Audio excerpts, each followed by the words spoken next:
Daya ko si Mario Pacquiao, nagpuyo sa Tandag City. May buntag sa tanan nga nakabati niya akong panawagan.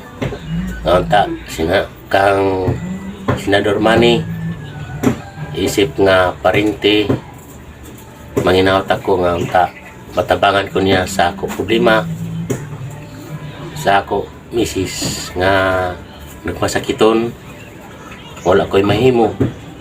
Ang akong trabaho, tricycle driver, igora ang akong kita, igora sa mong kaon. Napay amo kuhan, mga obligasyon, mga banyo nun. Manginaot ako nga matabangan ko sa ako problema.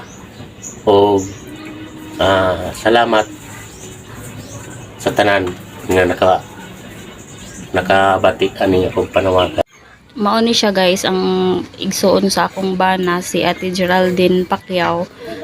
Actually dugay na kaayo mi naghandom nga ma-reach out na mo si Sir Manny Pacquiao, Senador Manny, nga para matabangan ni si Kuya Mario Pacquiao nga ma-assist sila sa financial, labi na lisod kaayo ilang kahimtang karon nya naa pa si ate sa balatian.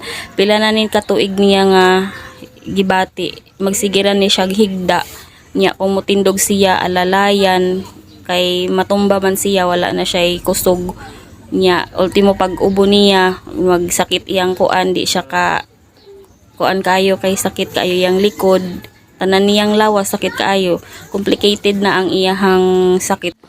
Kani nga higayon gitrapuhan na siya ni kuya og kanang medyo aligamgam nga tubig para ma-relieve ang kasakit sa iyahang lawas, iyang likod, sakit kaayo.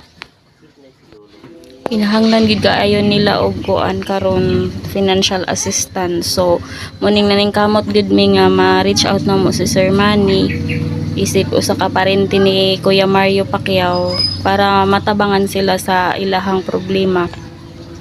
Kay og kami lang wala gyud mi mahimo pod, kay anamo kuan igo dasab sa pamilya, lisod kaayo. So unta na sa makakitaan ni nga video, palihog lang kog share para matabangan sila ate, makita ni Sir Manny. Salamat kaayo sa inyo.